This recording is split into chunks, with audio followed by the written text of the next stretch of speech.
देखना भी तो उचित नहीं वासुदेव। मेरे समक्ष केवल एक योद्धा ही कहां खड़ा है? मैं तो उस पुत्र को, उस पितामह को देख रहा हूं जिसकी दृष्टि में अपराध बोध है और मन में पश्चाताप की अग्नि। सत्य कहा आपने। आप एक योद्धा को नहीं, एक अभागे को देख रहे हैं। मुझसे बड़ा अभागा इस संसार में कौन होगा? एक ऐसे युद्ध में भाग लेने जा रहा हूं जहां मेरे ही वंश के लोग एक दूसरे के रक्त के प्यासे हैं। भाइयों में प्रेम की जगह प्रतिशोध है, अहंकार है। बाण किसी ओर से भी चले, छाती मेरी ही छलनी होगी। रक्त किसी का भी बहे, हृदय मेरा रोएगा और मैं इस अनर्थ को रोकने के लिए कुछ भी नहीं कर सकता। जब आप रोक सकते थे तब आप मौन रहे गंगापुत्र।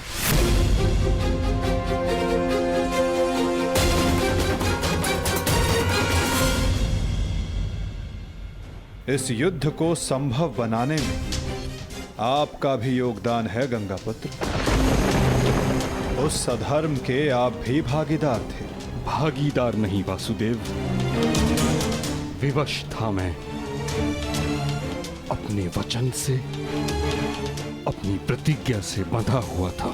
आपकी प्रतिज्ञा हस्तिनापुर के सिंहासन की रक्षा करना थी। और हस्तिनापुर एक वस्तु, एक राज्य नहीं, एक सोच थी जो भारत में धर्म का उदय कर रही थी। वचन या प्रतिज्ञा कभी उस कारण से अधिक बड़ी नहीं होती जिसके लिए प्रतिज्ञा ली गई है। आपकी प्रतिज्ञा का कारण था हस्तिनापुर की सुरक्षा, अपने वंश का यश। और आज आपकी प्रतिज्ञा हस्तिनापुर को, आपके वंश को कहां ले आई है गंगापुत्र? आपने हस्तिनापुर को ऐसा राजा दिया जो अपनी ही प्रजा के अश्रु नहीं देख सकता, ऐसा युवराज दिया जो अपनी ही भ्राताओं की संपत्ति से द्वेष रखता है। आपके इस वचन ने एक स्त्री का भरी सभा में सबके समक्ष मान मर्दन होने दिया। माता पिता अपनी संतान को वचन देते हैं कि वो उनका साथ देंगे, परंतु अपनी संतान को सही मार्ग पर रखना माता पिता का कर्तव्य होता है। यदि उचित समय पर आपका धनुष उठा होता, आपने अपना स्वर उठाया होता, तो आज संपूर्ण भारत महाभारत की चौखट पर ना खड़ा होता गंगापुत्र।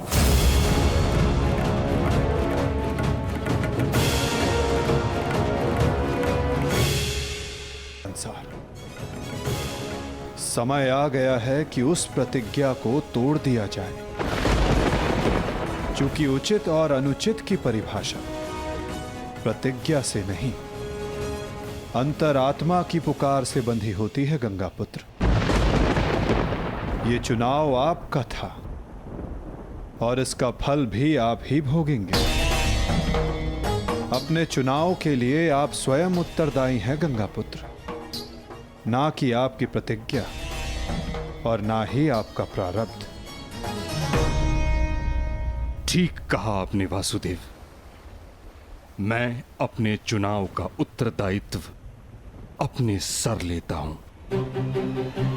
मेरा चुनाव है कि मैं अपना वचन तोड़ नहीं सकता। निराशा हुई मुझे ये जानकर। कदाचित इसके लिए पांडव आपको क्षमा कर दे, कदाचित याज्ञसेनी आपको क्षमा कर दे, कदाचित मैं आपको दोषी ना मानूं, परंतु इतिहास आपको इसके लिए कभी क्षमा नहीं करेगा गंगापुत्र।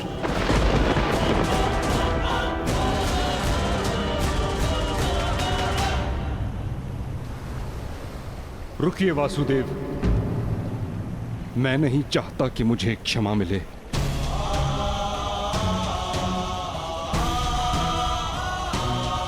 वचन पूर्ण करने का पुण्य मुझे मिले न मिले, परंतु मौन रहने का दंड मुझे अवश्य मिलना चाहिए।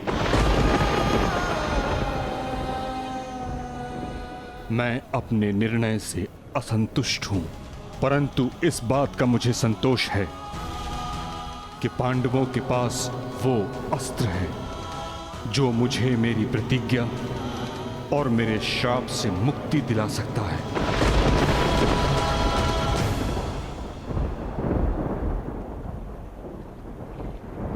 आप भली भांति जानते हैं कि मैं किसके विषय में बात कर रहा हूं, किंतु पांडवों को इसका ज्ञान नहीं। उनका मार्गदर्शन आपको करना होगा वासुदेव।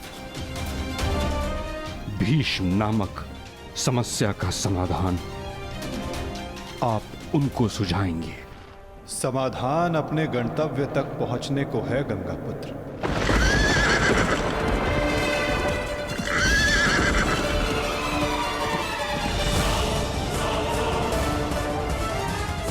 प्रणिपात।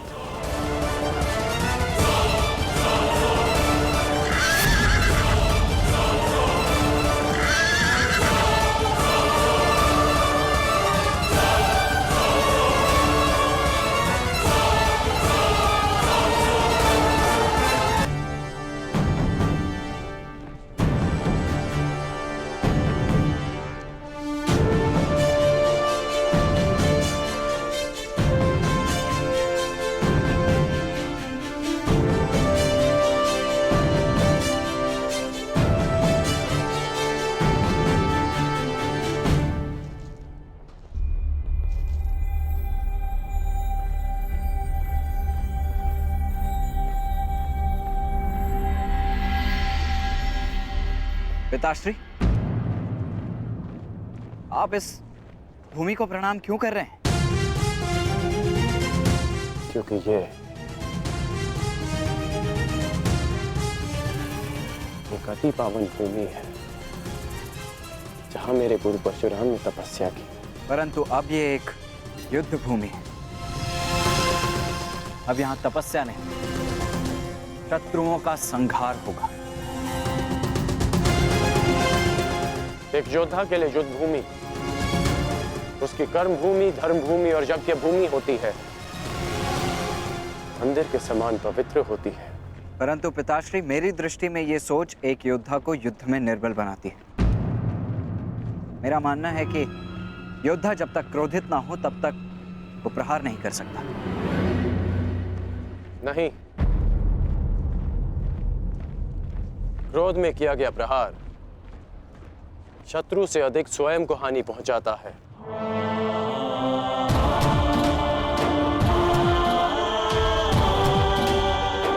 परंतु ये तुम्हारा नहीं, तुम्हारी आयु का दोष है।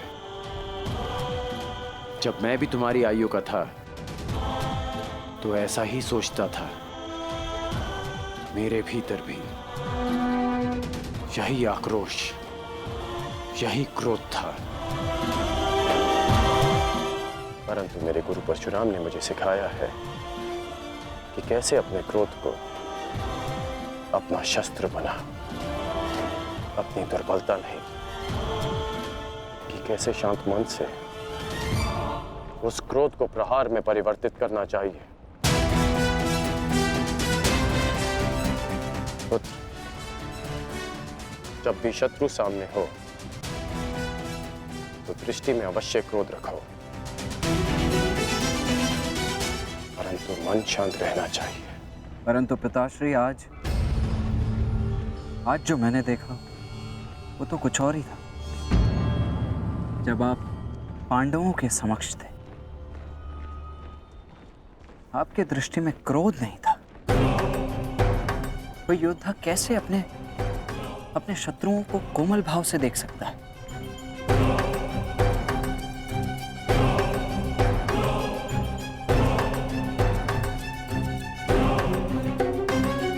आवश्यक नहीं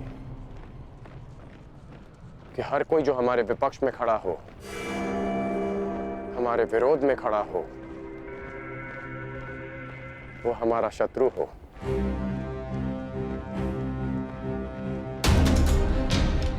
शत्रु हमारे भीतर होता है, जो बीते कर्मों का फल बनकर हमें सर्प की भांति डसता है। इसमें कोई संदेह नहीं कि भीम सबसे बली है, प्रबल योद्धा है, परंतु यह भी निश्चित है कि कुमार धृष्टद्युम्न रणनीति में सबसे कुशल और प्रहार में सबसे गतिमान है। परंतु एक सेना के 2 सेनापति कैसे हो सकते हैं धर्मराज? अब आप ही बताइए कि किसे सेनापति चुना जाए।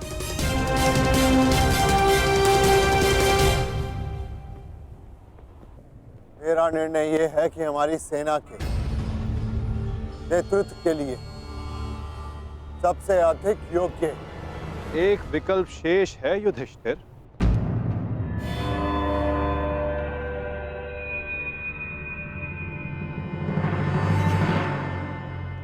कौन वासुदेव? सेनापति पद के लिए भीम से अधिक कुशल और कौन हो सकता है? भीम की कुशलता पर मुझे कोई संदेह नहीं, परंतु हमें एक ऐसा सेनापति चाहिए जो युद्ध में गंगा पुत्र के समक्ष खड़ा हो सके।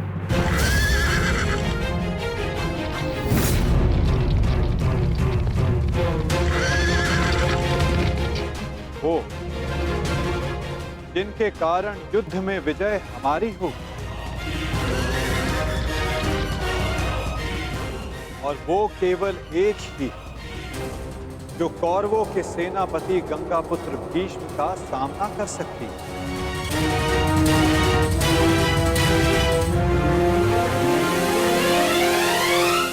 शिखंड।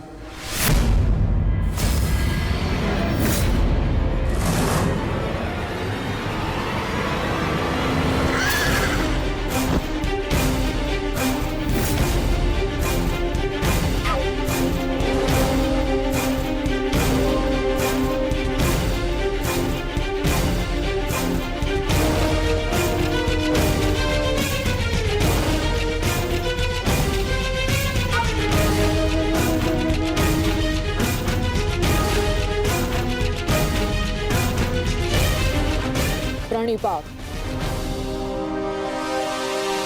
ये युद्ध केवल आपका नहीं, मेरा भी है। हर उसका है जिसको कौरवों के अन्याय से कष्ट हुआ है। और मैं वचन देती हूं, कौरवों को परास्त करने के लिए मैं पूरा प्रयास करूंगी। हर हर महादेव! हर हर महादेव! हर हर महादेव! हर हर महादेव! हर हर महादेव!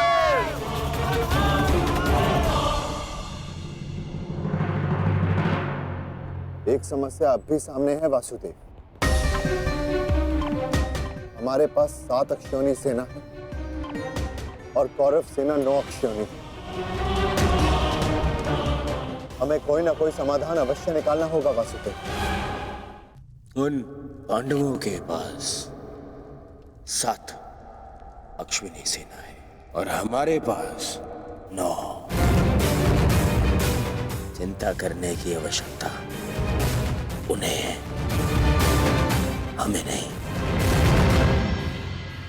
यदि तुम यूं ही बैठे बैठे आनंद मनाते रहोगे ना दुर्योधन, तो शीघ्र ही ये समीकरण बदल जाएगा। ना, मेरे कहने का तात्पर्य ये है कि शीघ्र ही ये समीकरण बराबर का हो जाएगा दुर्योधन। समझ गए? कैसे?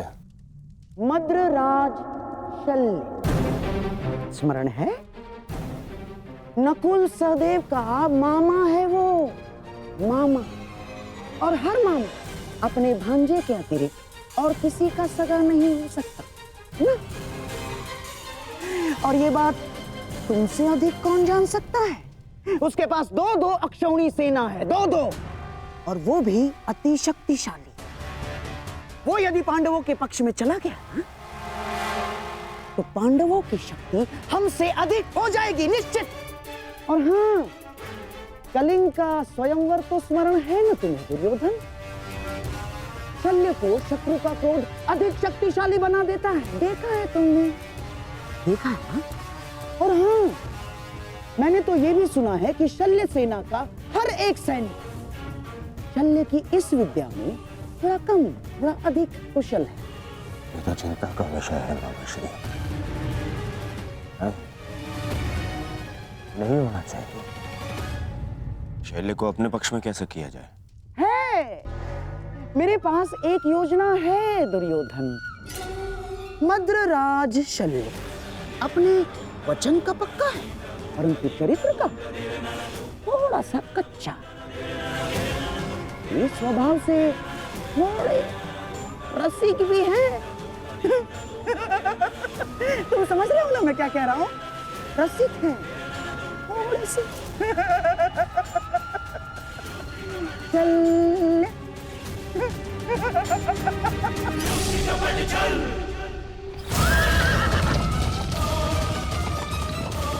शीघ्रता करो सारथी, पांडु के शिविर तक पहुंचने में और कितना समय लगेगा? हम शीघ्र ही वहां होंगे महाराज।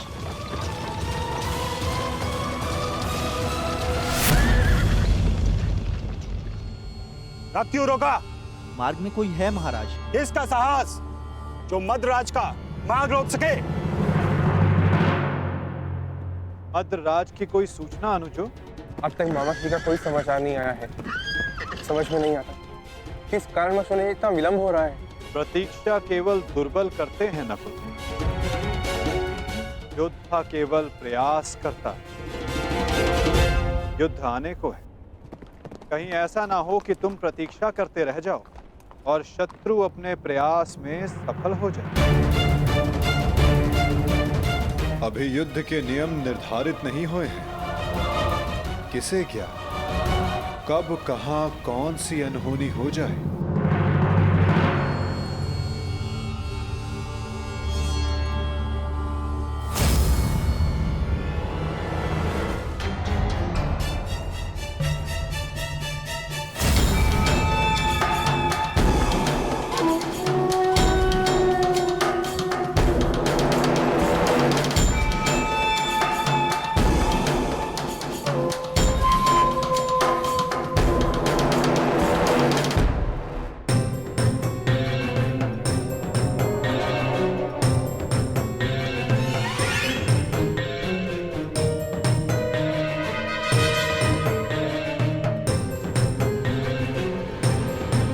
प्रणिपात्र मद्रराज। कौन है आप? आपकी सेविकाएं। आपकी यात्रा बहुत लंबी है, आपकी सेवा के लिए आए हैं, आपको आपके गंतव्य स्थान तक पहुंचाने। किसने आपको भेजा है? वासुदेव। वासुदेव? वासुदेव को हमारा धन्यवाद कीजिएगा, परंतु मुझे आज विलंब हो रहा है। प्रणाम। मद्रराज, क्या आप हम दोनों को दंडवीर बनाना चाहते हैं?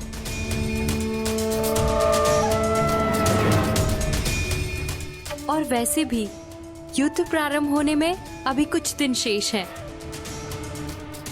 मद्रराज, कहीं आप ये तो नहीं मानते कि हम इतने सुंदर नहीं हैं कि आप हमें आपकी सेवा का अवसर प्रदान कर सके? मद्रराज, युद्ध में जाने से पहले आपकी थकान का शांत होना बहुत आवश्यक है। तो क्या आप हमें ये अवसर प्रदान नहीं करेंगे?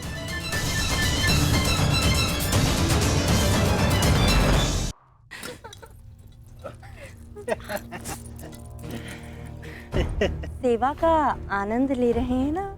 अवश्य। मुझे आशा नहीं थी कि वासुदेव भी इतने रसिक स्वभाव के हैं। महाराज, आपका ये पात्र मदिरा से रिक्त क्यों है?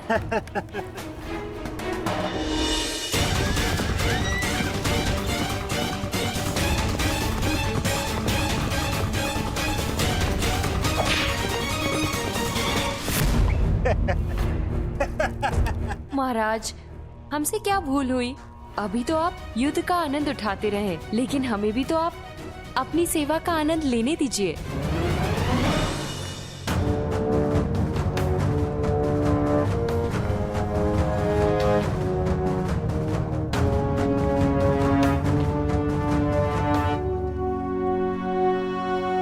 प्रणिपा मद्रराज।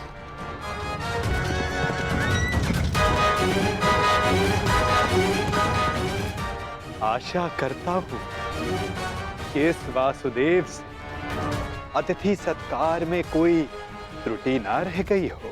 नहीं नहीं वासुदेव, ये तो मेरे जीवन का सबसे उत्तम सत्कार था। मैं अति प्रसन्न हूँ कि ये युद्ध मैं आपकी तरफ से लड़ रहा हूँ, और युद्ध के पश्चात मैं एक बार फिर से ये सत्कार लेना चाहूंगा।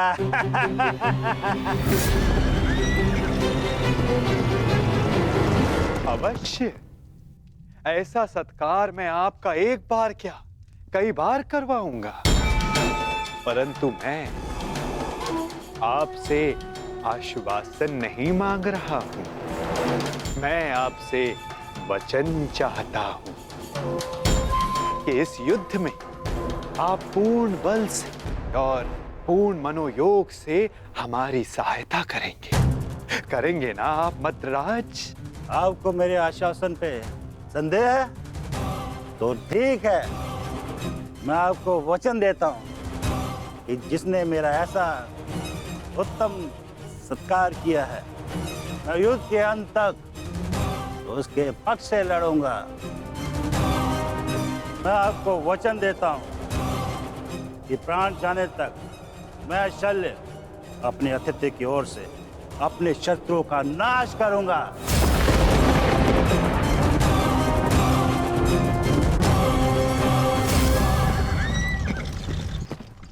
उत्तम, अति उत्तम। धन्यवाद मद्रराज, धन्यवाद। धन्यवाद मद्रराज, धन्यवाद।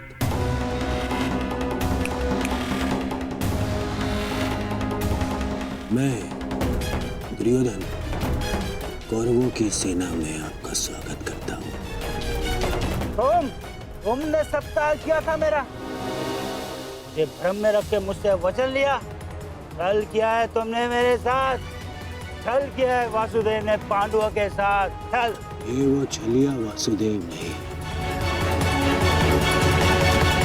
ये है मेरा मित्र पौंड्रिक वासुदेव।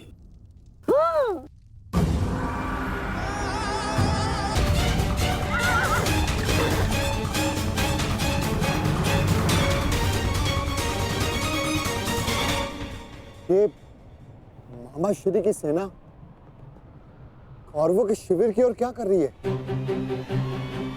ज्येष्ठ, ये सोचने का नहीं, बढ़ने का समय। मैं तुम सबको। महाराज शांत हो जाइए, शांत। आपने तो वचन दिया है, तो अब आपको कौरवों की ओर से ही लड़ना होगा, और युद्ध के नियमानुसार अपने ही पक्ष के योद्धा पर प्रहार नहीं करते मद्रराज, हैं?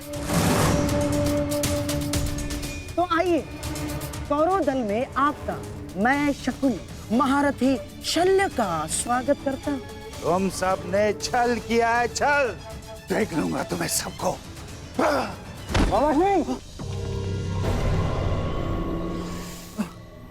ये सब क्या हुआ?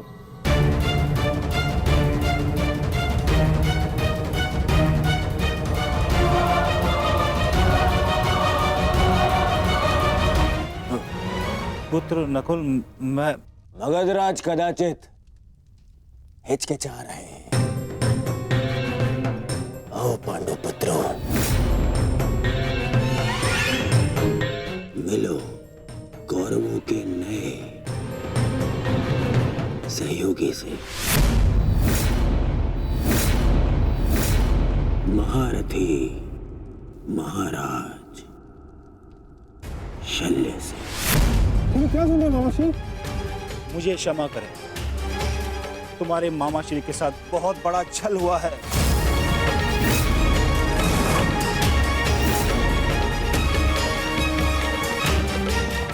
मुझे भ्रम में रखकर वचन लिया गया है मुझसे। भ्रम से ही सही, परंतु आप वचन के भार से बद्ध है मद्रराज। दुर्योधन, तुमने हमारे साथ छल किया है। मामा श्री ने सबसे पहले हमें आश्वासन दिया था। शांत विकोदर, शांत। पांडवों को आश्वासन मिला था, परंतु कौरवों को वचन मिला है विकोदर, वचन। और वचन वचन होता है, उसे तोड़ा नहीं जा सकता। परंतु यदि महाराज शैल्य वचन भंजक होने का कलंक अपने मस्तक पर लेना चाहते तो वो यहां से जा सकते हैं। परंतु युधिष्ठिर, तुमने तो इस युद्ध को धर्म युद्ध का नाम दिया है, तो क्या तुम अपने मामा का वचन भंग करने का अधर्म अपने मस्तक पर लेना चाहोगे? बोलो युधिष्ठिर।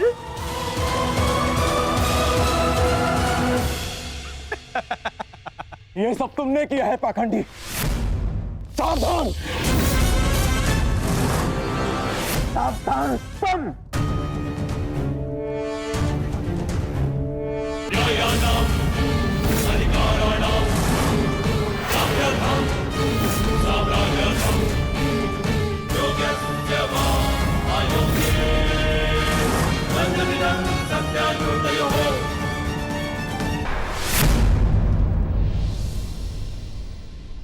रुक जाओ दुर्योधन। नहीं मामा श्री, आज मेरे मत आइए। ये बहुत हो गया, बहुत हो गया इन पांडवों का। आज अभी और इसी क्षण इन पांडवों को और इस युद्ध को समाप्त कर दूंगा मैं।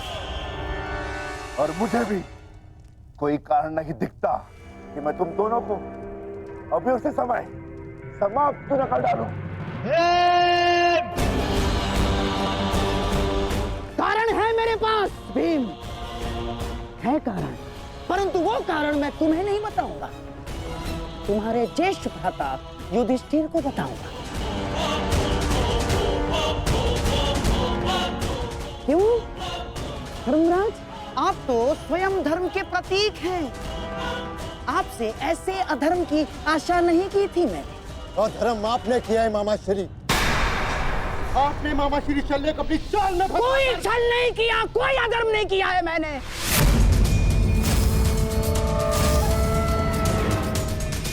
कदाचित आप भूल रहे हैं धर्मराज कि अभी तक युद्ध के कोई नियम निर्धारित नहीं हुए, तो हम पर कोई बंधन नहीं है।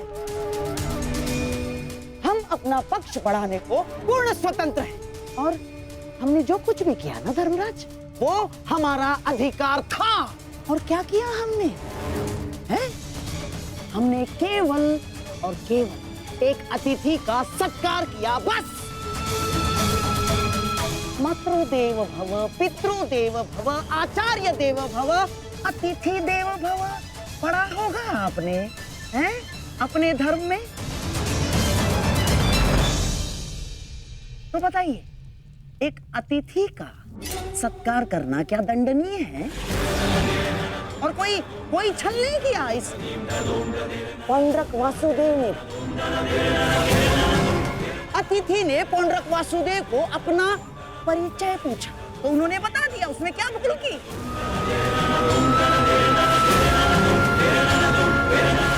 और हाँ, आपके मामा श्री शल्य पर हमने कोई दबाव नहीं डाला। ना ना ना ना ना ना, बिल्कुल दबाव नहीं डाला।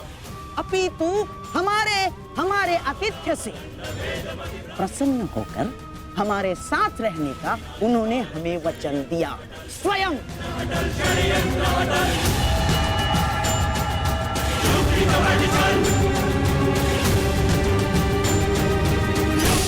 धर्मराज, मुझे खेद है कि आपको मुझे धर्म समझाना पड़ रहा है आपको? क्या आपने धर्म शब्द का उच्चारण किया गांधार राज?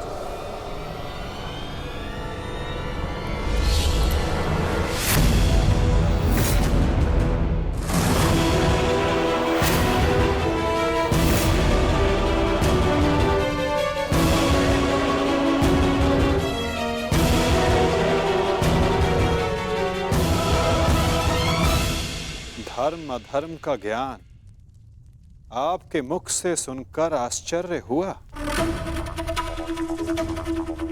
उनके मुख से जिन्होंने स्वयं कभी धर्म की सीमा का मान न रखा, न राजभवन में, न उत्तराधिकारी के चुनाव में,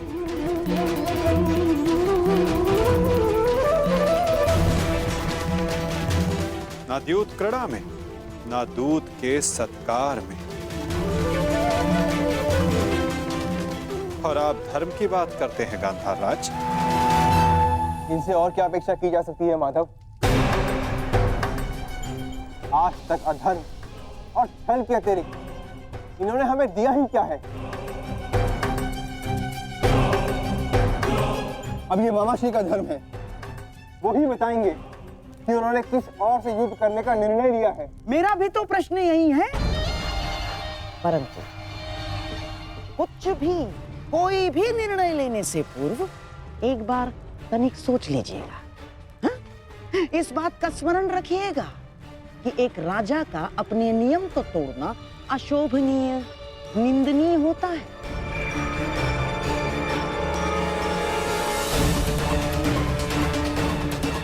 कैसे आपकी प्रजा आपका सम्मान करेगी जो राजा अपने दिए हुए वचन को तोड़ देता है, दिए हुए वचन से पलट जाता है?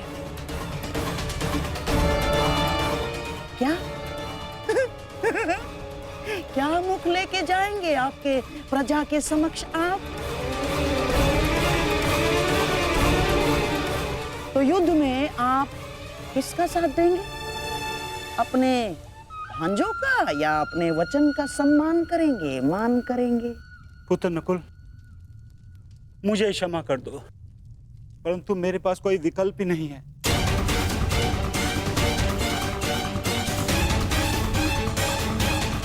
मुझे अपने वचन के मान के लिए इन कौरवों का पक्ष चुनना ही होगा।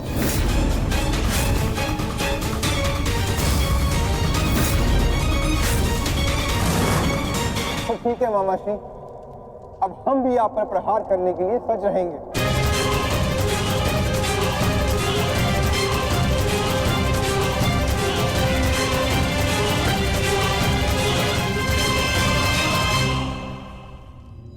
आपको इस निर्णय का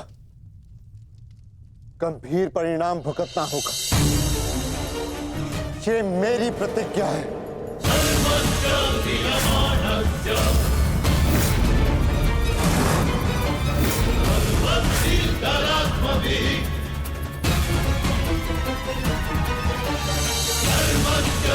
पुत्र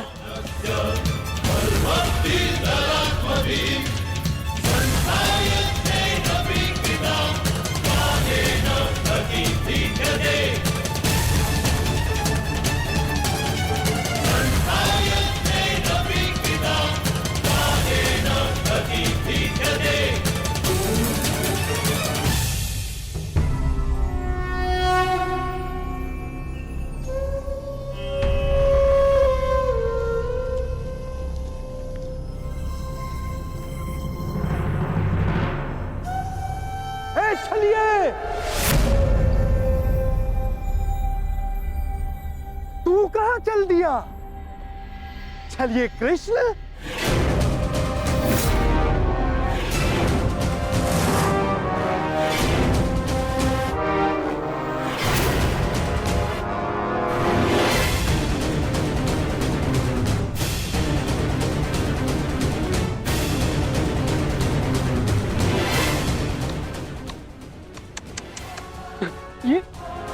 ये क्या देख रहा हूं?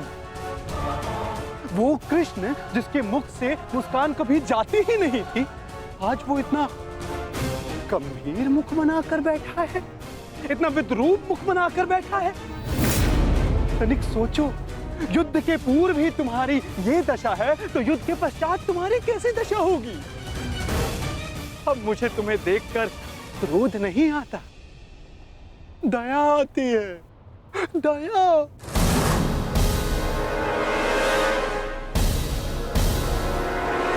तुम्हारी सेना तुम्हारी नहीं रही, तुम्हारा पुत्र उसने भी तुम्हारा साथ नहीं दिया, तुम्हारा भाई उसने तुम्हारा पक्ष नहीं चुना, सब कुछ छीन लिया गया तुमसे।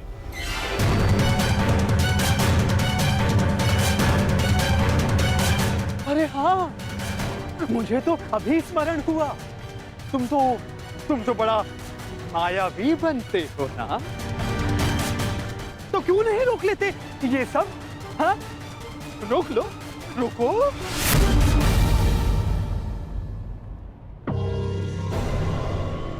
अरे हाँ, विचार करने वाली बात तो ये, जब मैंने तुमसे तुम्हारा सब कुछ छीन लिया तो तुम उस सुदर्शन चक्र का क्या करोगे?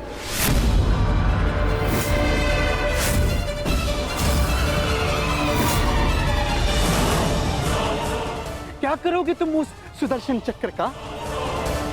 मेरी वस्तु मुझे वापस दे दो, मुझे मेरा सुदर्शन चक्र वापस दे दे पाखंडी कृष्ण। बस पाखंडी, मत भूल तू किसके समक्ष खड़ा है। शांत, शांत बालक, शांत। ये मत भूलो, जब दो महापुरुष अति मानव वार्ता कर रहे हो तो एक साधारण बाण चलाने वाले को मौन रहना चाहिए।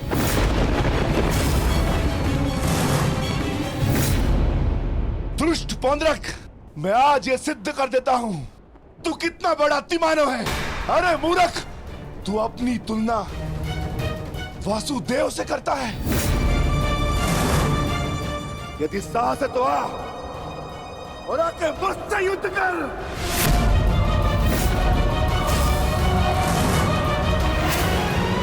मूर्ख तो तुम पांडु पुत्र हो।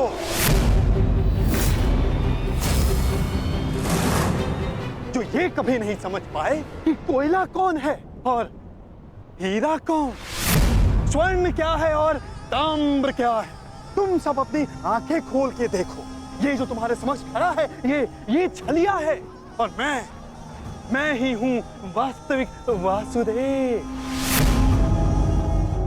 पौंड्रक वासुदेव, महाशक्तिमान, महाबलशाली, इस सृष्टि का वास्तविक रचयिता मैं ही हूं।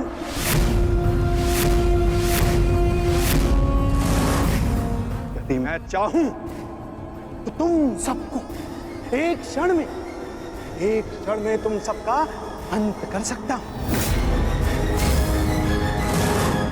इसलिए मुझे मेरा अस्त्र उठाने के लिए पौंड्रक,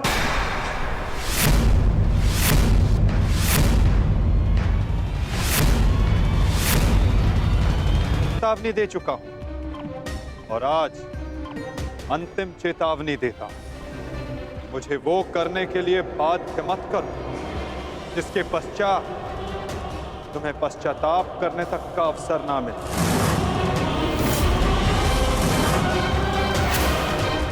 जाओ यहां से पौंड्रक।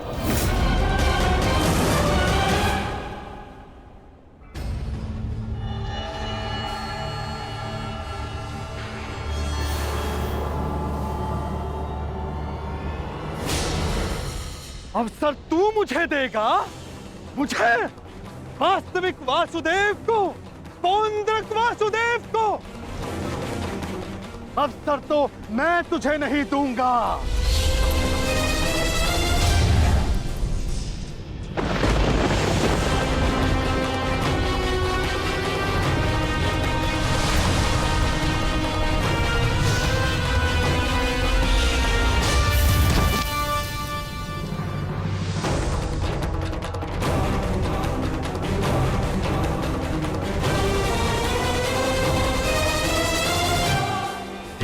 दृष्टि से बाण शक्ति से जीते ये सारा रण, शांत चित धरे आत्मबल भरे जीते हर बाधा कर छूट ना पाए लक्ष्य हो जाए सा झुका होकर वेग है सूर्य तेज है कवच चढ़ा इसके। दोबारा ऐसा दुस्साहस मत करना, अन्यथा कुछ करने के योग्य नहीं रह जाओगे पौंड्रक।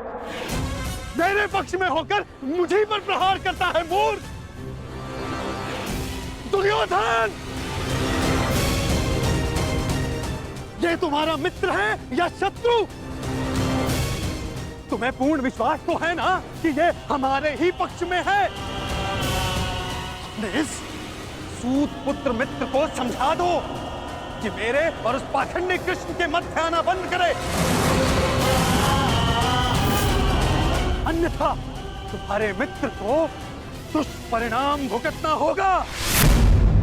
मित्रकर्ण, पौंड्रक उचित कह रहा, तुम हमारे पक्ष में हो। पौंड्रक को वासुदेव पर प्रहार करने से क्यों रोका? क्योंकि मैं वीर दुर्जय योद्धा दुर्योधन के पक्ष में हूं। पीठ पीछे वार करने वाले को कायर कहा जाता है, वीर नहीं। और ये कहां का न्याय है मित्र, जहां एक निहत्थे पर पीछे से वार किया जाता है? क्या युद्ध से पूर्व ही हमारे पक्ष के योद्धा युद्ध के नियम भूल गए हैं?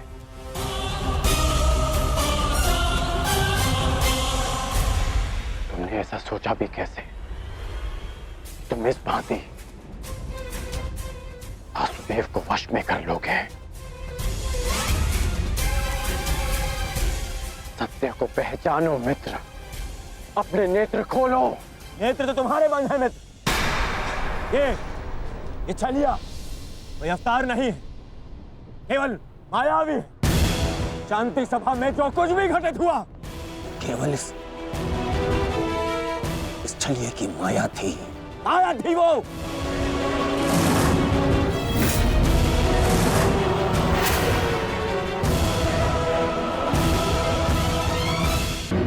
भूल तो दुर्योधन ने किया, तुझे अपने पक्ष में रखकर विश्वासघाती। सत्य का ज्ञान तो तुझे नहीं है, तू अपने नेत्र खोल के देख। दुर्योधन, ये विश्वासघाती इन पांडवों के साथ और इस छलिए कृष्ण के साथ जाकर मिल चुका है। इस छलिए कृष्ण की वाणी बोल रहा है, उसके वश में है ये। अपने कर्मों को वश में ना रख पाए, परंतु अपने शब्दों को विराम लगाओ पौंड्रक। विश्वासघाती और छलिए तो तुम हो, जो स्वयं को किसी और के रूप में ढालना चाहता है। तुम एक अस्तित्वहीन घृणित जीव हो, जिसके पास ना कोई सम्मान है और न स्वयं की पहचान। तो अब एक सूत पुत्र मुझे मेरी पहचान और बाण का ज्ञान देगा? पहचान तो मैं तुझे गया। तूने पांडवों और इस कृष्ण के साथ मिलकर दोनों तरफ संधि की है। मित्र दुर्योधन, ये विश्वासघाती युद्ध में तुम्हें अवश्य हानि पहुंचाएगा। नहीं। शांत हो जाओ अंगराज, शांत हो जाओ।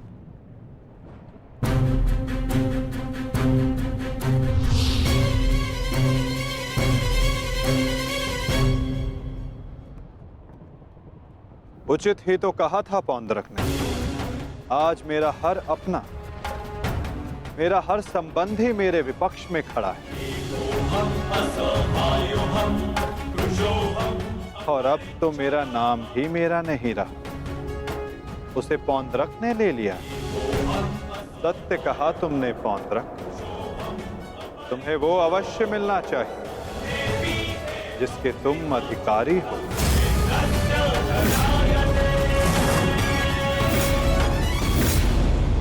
अद्भुत कृष्ण, अद्भुत। आज प्रथम बार तेरे मुख से सत्य निकला है छलिए। तो अब मुझे वो सुदर्शन चक्र दे दे जिसका वास्तविक अधिकारी मैं हूं। दे मुझे वो सुदर्शन चक्र। ठीक है पौंड्रक, मैं इसी क्षण दोनों पक्षों को साक्षी मानकर तुम्हें वो देता हूं जिस पर तुम अपना अधिकार समझते हो।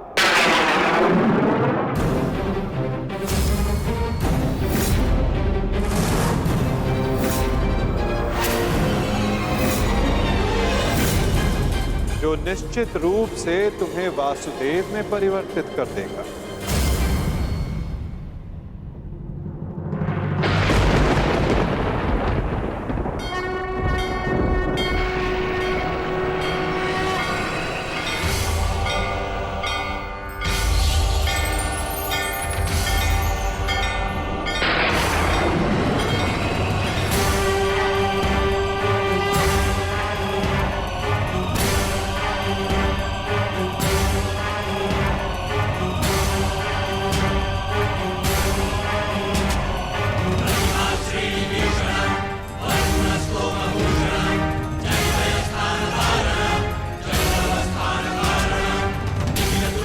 ये लो पौंड्रक, वो अस्त्र जिसका वास्तविक वासुदेव के पास होना अनिवार्य है।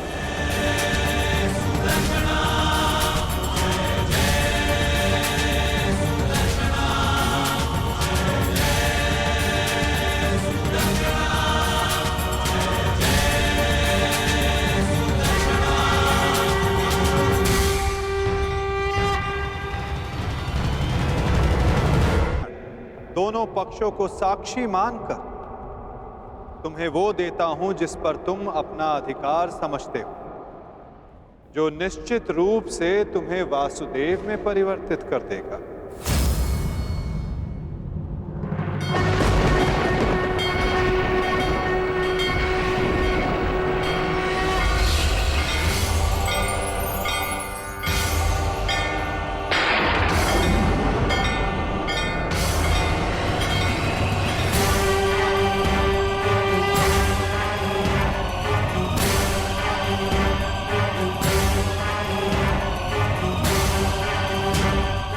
ये लो पौंड्रक, वो अस्त्र जिसका वास्तविक वासुदेव के पास होना अनिवार्य है।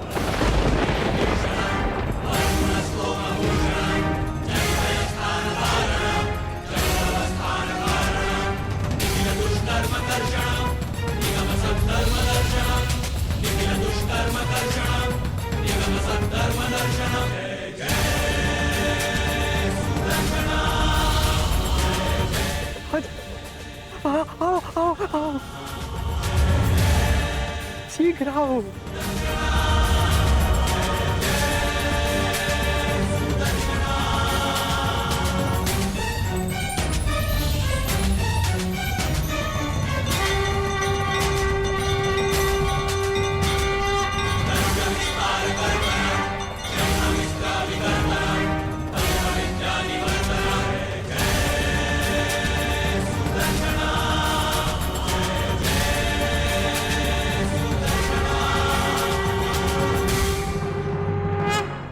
अंततः वो समय आ गया जिसकी मुझे बरसों से प्रतीक्षा थी।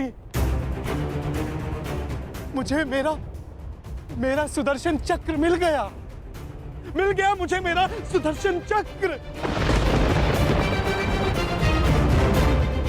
अब मुझे परास्त कोई नहीं कर सकता,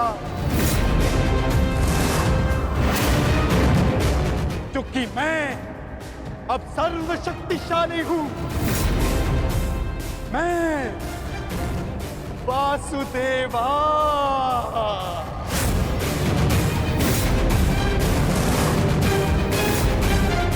सुदर्शन चक्रधारी पौंड्रक वासुदेव।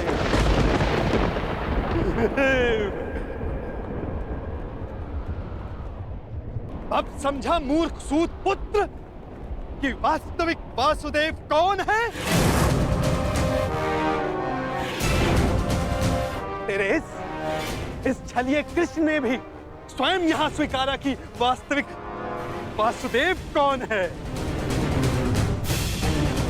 यदि अब तूने मुझ पर कोई प्रहार करने का दुस्साहस किया तो अब तू भली भांति जानता है कि मुझसे बुरा और कोई नहीं होगा। क्षण भर में वध कर दूंगा तेरा।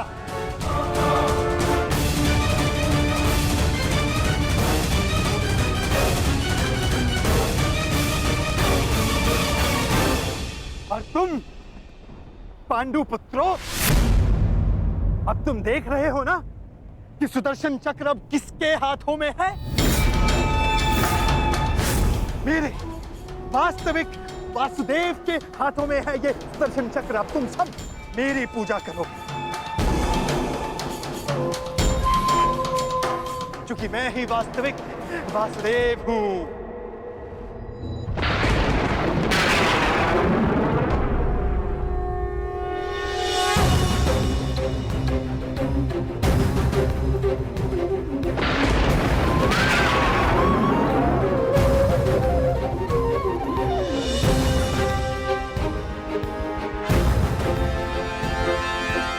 चक्र का भार क्यों बढ़ता जा रहा है?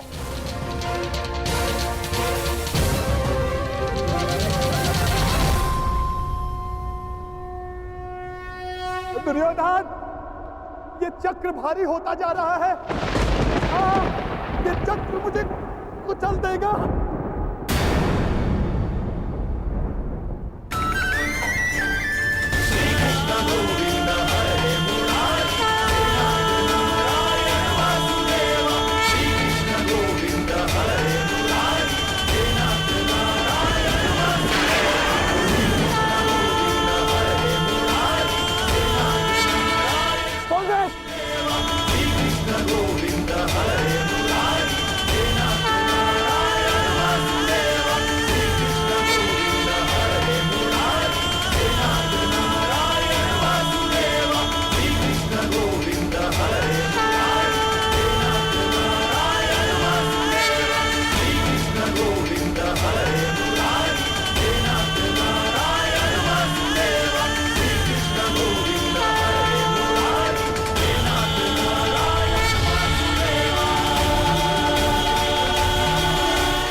ये क्या किया आपने?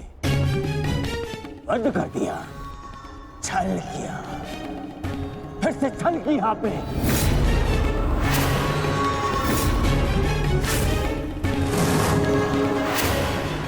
ये उचित नहीं किया आपने वासुदेव, नहीं किया उचित। शांत दुर्योधन।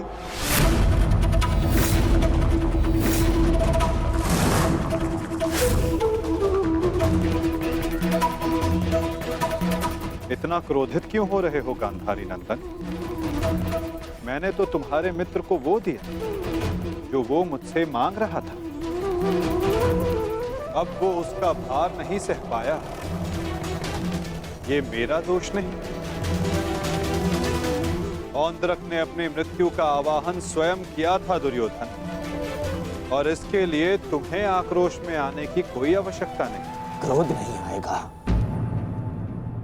क्रोध आना आवश्यक है। तुम्हें देखकर, इन पांडवों को देखकर, तुम्हारा छल देखकर,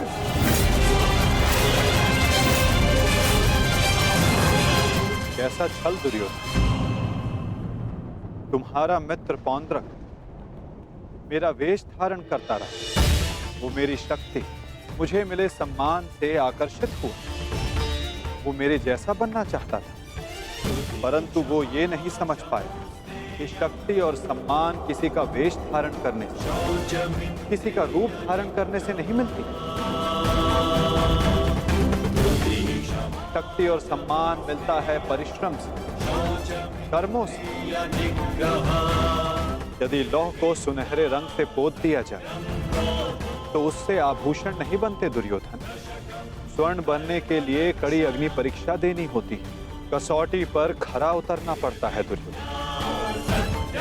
और तुम्हारा मित्र सुदर्शन चक्र की कसौटी पर खरा नहीं उतर पाया और अंततः उसने अपना नाश कर लिया।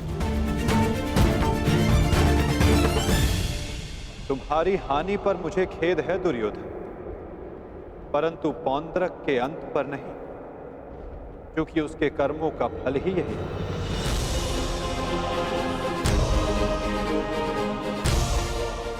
अब आज्ञा दे युवराज।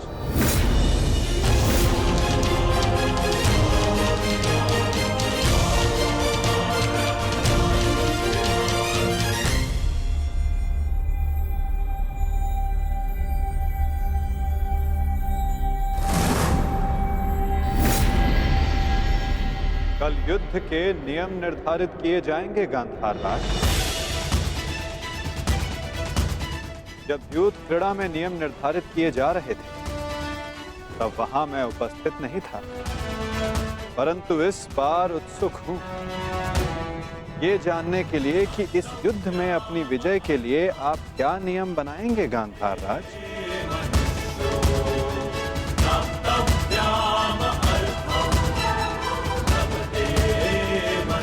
कल के सूर्य उदय की प्रतीक्षा रहेगी मुझे।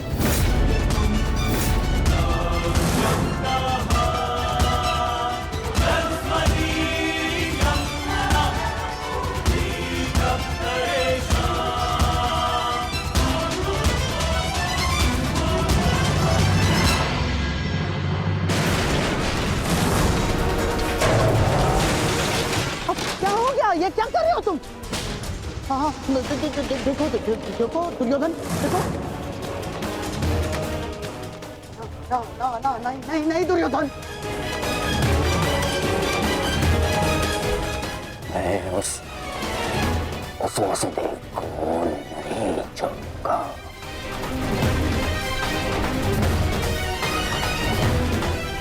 ना पांडवों को नहीं छोड़ूंगा। ये क्या कर रहे हो? क्या कर रहे हो तुम दुर्योधन? ईश्वर के लिए शांत हो जाओ। देखो कुछ नहीं होगा, मैं बता रहा हूँ, विश्वास रखो मुझ पर।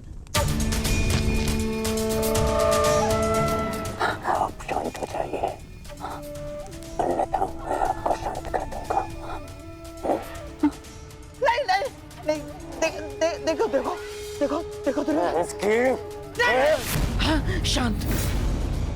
शांत हो जाओ दुर्योधन। देखो तनिक सोचो, पौंड्रक के जाने से हमें कोई हानि नहीं पहुंची है दुर्योधन। इस संसार में हर कोई अपना एक प्रयोजन लेकर आता है और पौंड्रक ने भी यही किया। पौंड्रक का केवल एक ही प्रयोजन था कि वो मद्रराज शल्य को भ्रमित कर दे, और पौंड्रक ने अपने जीवन का प्रयोजन सिद्ध कर दिया है दुर्योधन। अब हमारे पास 11 अक्षौणी सेना है और पांडवों के पास केवल 7 दुर्योधन, केवल 7। अब ये विलाप का समय नहीं है, उत्सव का समय है। उत्सव मनाओ। वो तो ठीक है मामाश्री, परंतु मैं उस वासुदेव का कौतुक बुला नहीं पा रहा हूं।